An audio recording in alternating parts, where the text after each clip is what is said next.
Tennessee This Week from WATE's 6 on Your Side starts now.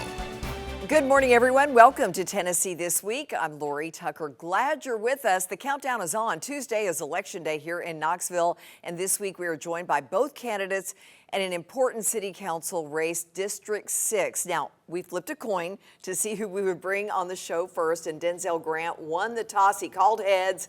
He joins us now. It's good to see you. Absolutely. Thank you for having me. We're down to the wire here. Yes. Here's the question. What needs to be fixed in District 6? Well, there's a number of things. You know, District 6 right now, we need more investment. We need more equitable investment. There needs to be more communication amongst leadership within the district. And so that's what I'm looking to bring. You know, I'm looking to take that diversity that we do have within District 6 and bring it all together. Let me go a little deeper into specifics. What would you do specifically to get more diverse businesses to come downtown and then along that Magnolia corridor? Well, access to capital, I think, needs to be the first thing. Making sure that we are providing education and access to capital for those small businesses that we do have. Making sure these businesses have the tools and the qualities to not only be engaged, but stay engaged so they can stay sustainable. And so just looking to provide and bring resources to East Knoxville. And, You know, and what types of businesses are you looking for? Do you have any specifics in mind that you're trying to reach out to? What I've heard from East Knoxville residents and District 6 residents is restaurants, especially along the Magnolia corridor. Where could you go to, go eat? Where could you go with your family and sit down and have a meal along Magnolia Avenue? And MLK as well, right? We have some businesses along Martin Luther King who are looking for opportunities to grow. And so those are things that I've been getting and hearing from community members. Let's talk about affordable housing. Yeah. How important is that in that area? Very imperative, very, very important. I think really where we need to get to is the point where we're defining what affordable is. I don't think we have a true definition in terms of what is affordable for Knoxville residents. Is anything affordable right now? It's challenging, given the economic uncertainty that we've been facing since COVID, one that we're currently in, not only on a national level and a state level, but here on a local level. And so that's why I think we need more inclusion and more opportunities for home ownership. That's where you get to the sustainability and the secure housing from. That's how you could start to help build wealth. Absolutely. With owning a home. Sales tax. Yes. I know you've come out and said you're against the sales tax Yes. initiative.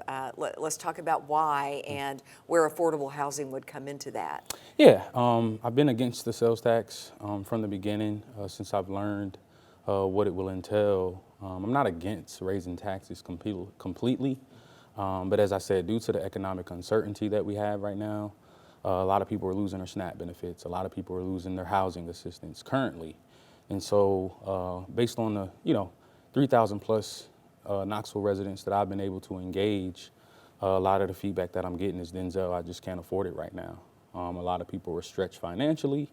You have single moms, single parents who are trying to feed their kids and clothe their kids. And so the extra $20, $30 a month, while it may be affordable for me or someone else, making those decisions that are, that can impact the broader community is where I feel like we should, take our steps. What do you think about the plan overall? Was it presented in a way that you felt was transparent? Because it's been criticized as not it being a little murky.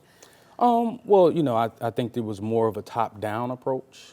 I would like to have seen some time spent with district leaders, going out in the community, engaging, getting that feedback from, taxpayers in terms of what they prioritize. Each district is different. And so I would have loved to see more of a ground-up approach in terms of how we engage. And I think, that would get more buy-in on the ballot for things like this. Yeah. I want to go back to downtown development. Covenant Health Park is a true gateway between downtown and the east side of Knoxville. Yeah. Let's talk more about what should be done to attract development around there, because in the beginning we were talking about more Black-owned businesses around there. We certainly see a few. Yeah. Are there enough? Absolutely not. Yeah. Absolutely what needs to be done not. to change that? Access to capital, education. Like I said, making sure we're taking the time to educate those minority businesses who doesn't necessarily have that access to capital. And I think there's a lot of things that we can do to better equip small businesses, small minority businesses to get involved, to be able to take on these large projects, to be able to open up their businesses so they can be sustainable.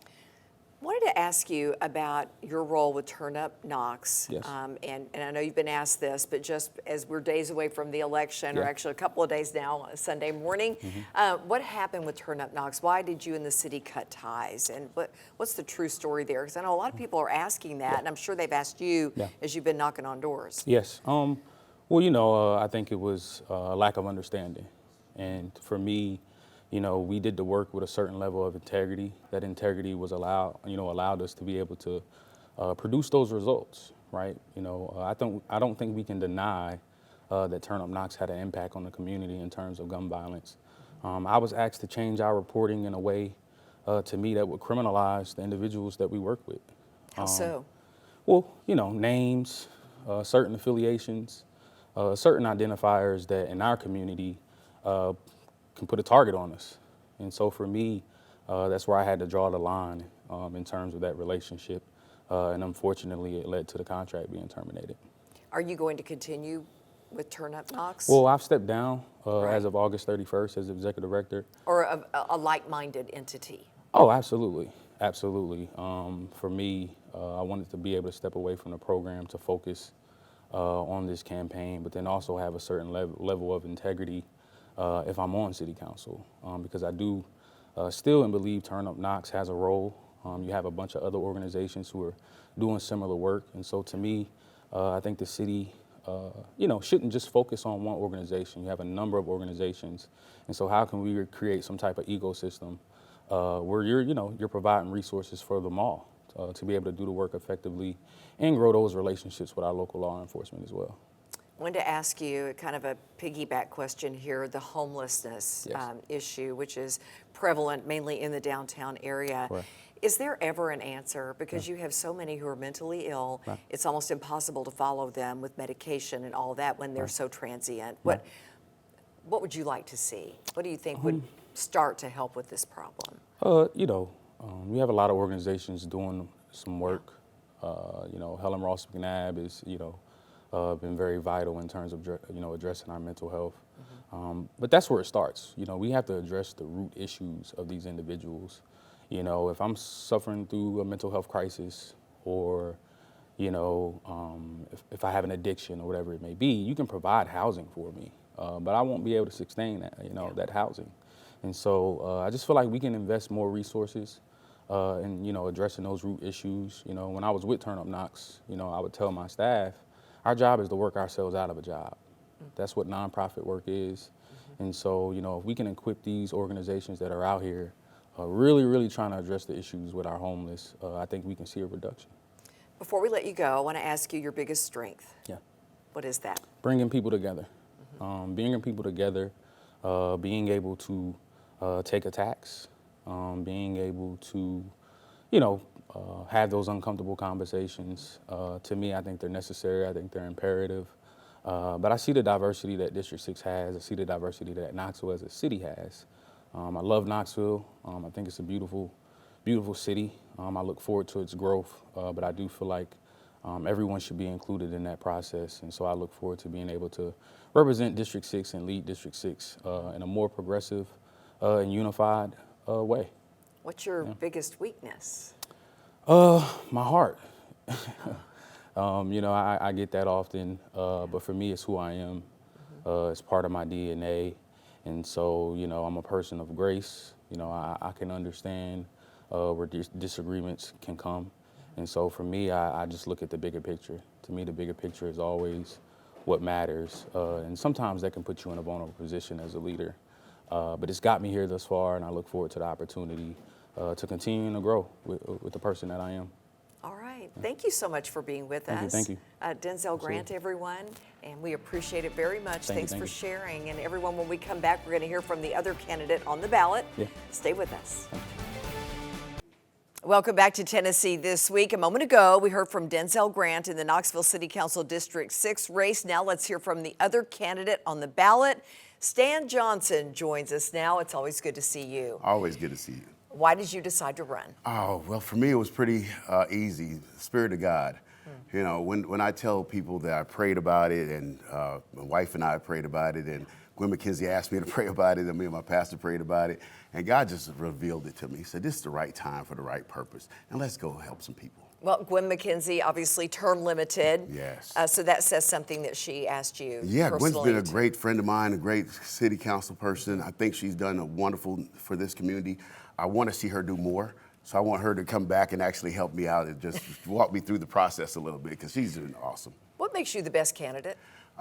Planning, right? I've been on the planning commission, the experiences I have, the corporations I've ran a nonprofit, I've ran a for-profit, I worked in the corporate industry, I worked from a salesperson to a finance manager to a finance director to buy my own car dealership, to actually go into market with that and making that happen right here in the 6th District. It was on Magnolia Avenue. So just being a part of that community, this is all I've known since I've been here. So that's why I'm the best candidate, because the people and I relate to each other. We love one another. And since you know it so well, what is the most pressing need in District 6, and how would you fix it? Well, so it's a lot, right? It's a lot of stuff happening. We've been on the back end of a lot of the city progress for a long time. But the biggest pressing issue I see is infrastructure.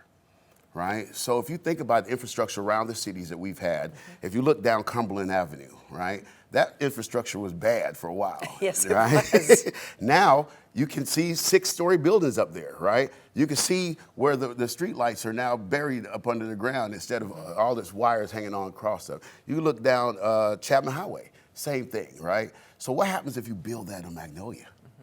If we build that infrastructure on Magnolia, then we can start bringing in those developers, right? Because we want development without displacement.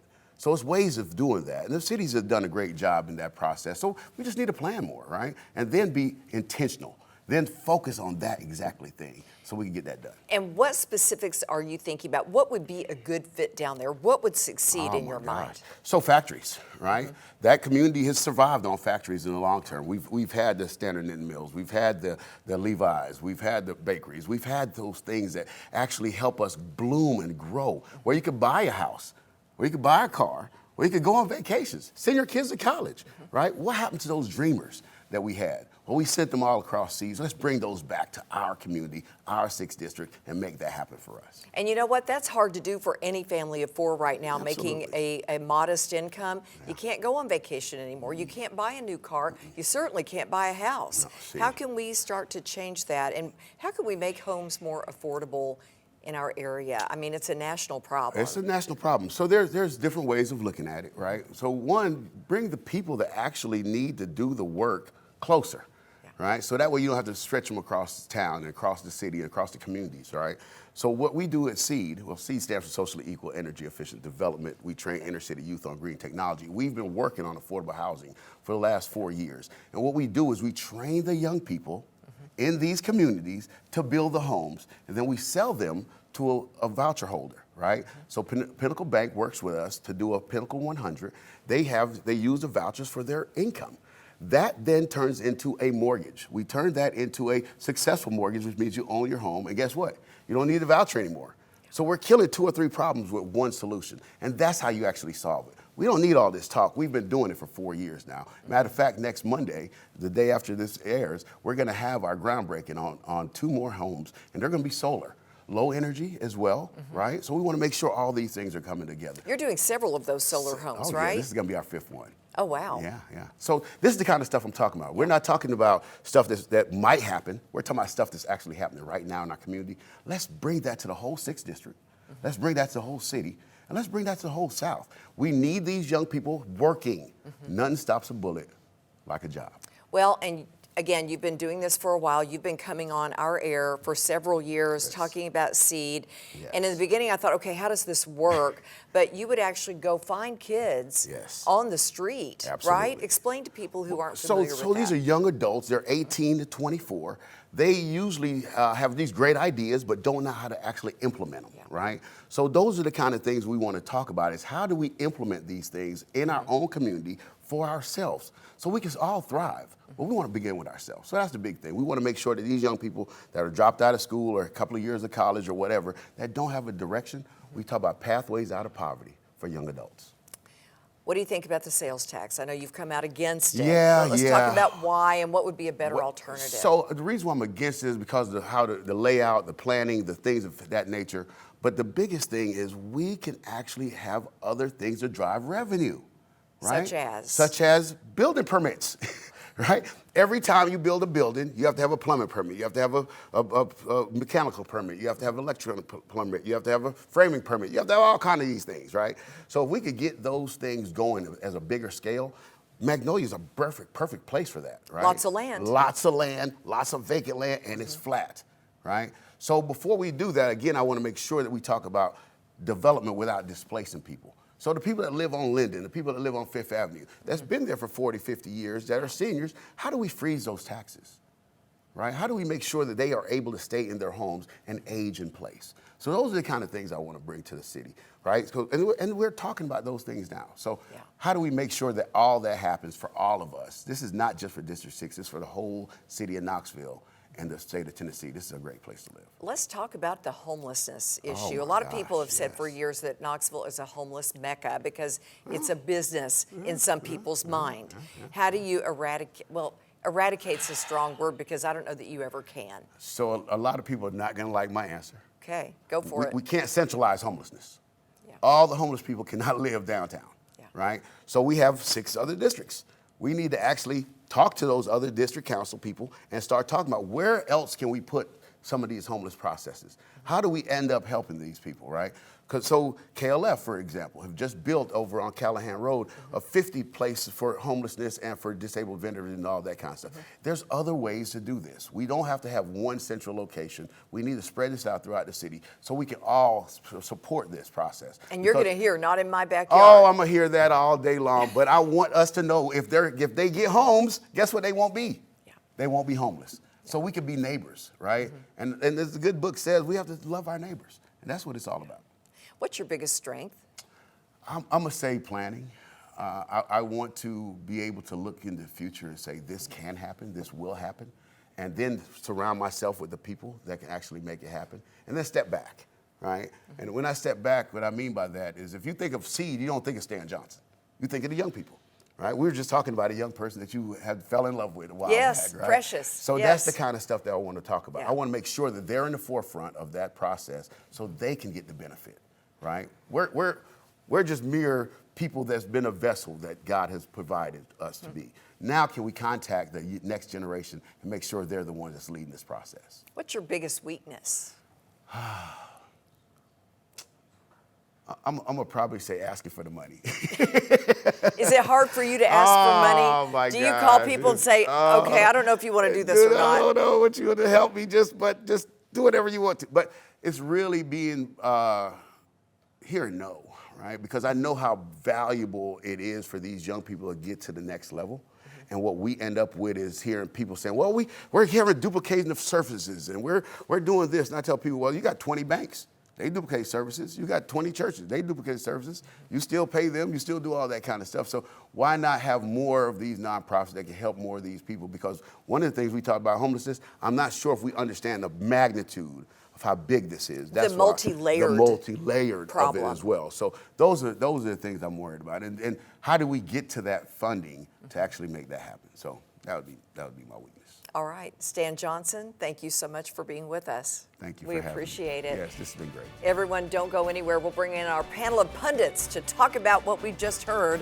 We're back in 90 seconds. Stay with us.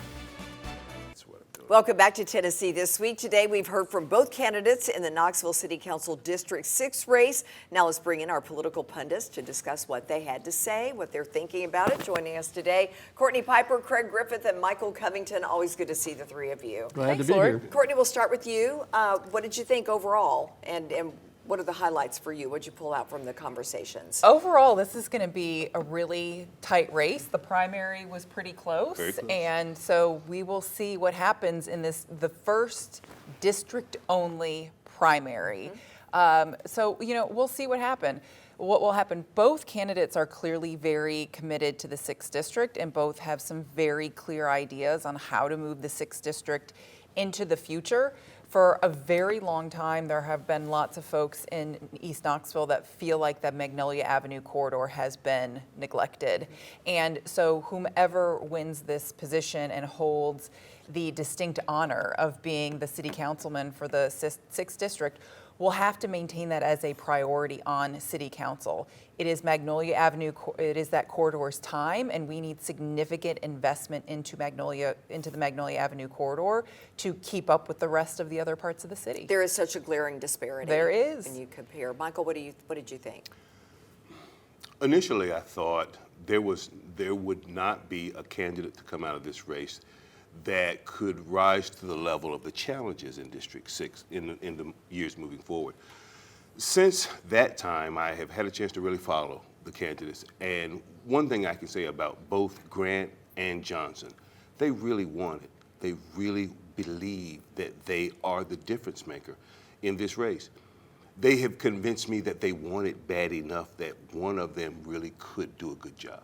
And I'm amazed that I'm saying that at this point, but just in the conversations that we had before we started today, their intensity and their commitment to make it work if they win, it resonated. I felt it. I could sense that they both really genuinely believe that they could be a difference maker.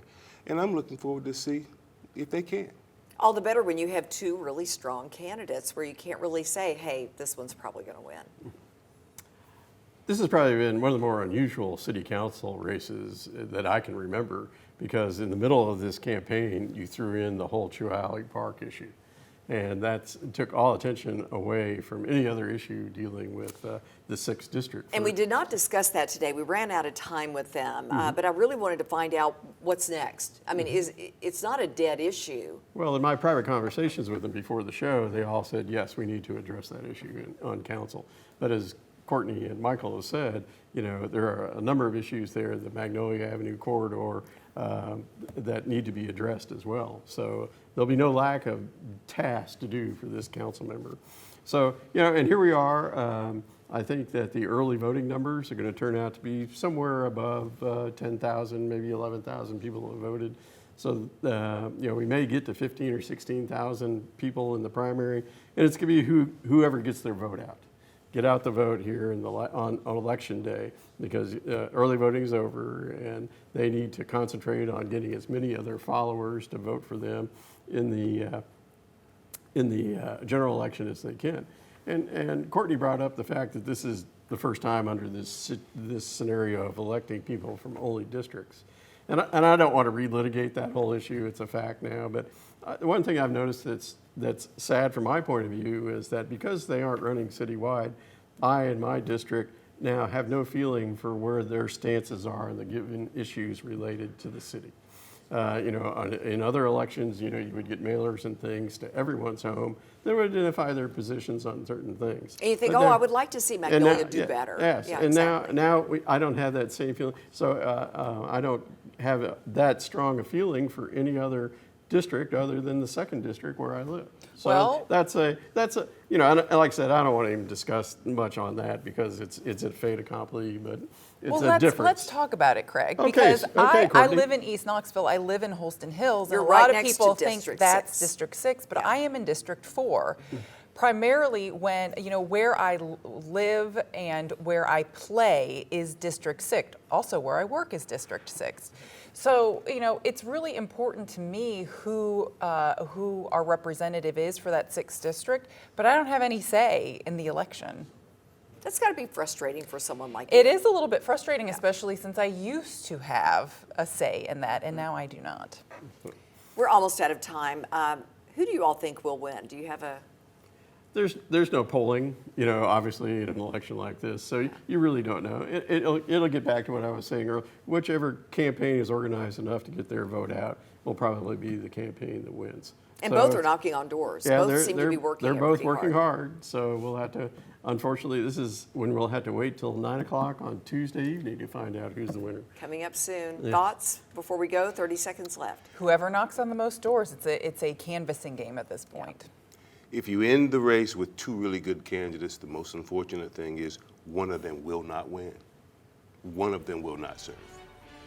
All right, we'll leave it at that. Thank you so much for being with us, everyone. Remember, Election Day is coming up on Tuesday. Thanks so much for being with us. Have a good afternoon.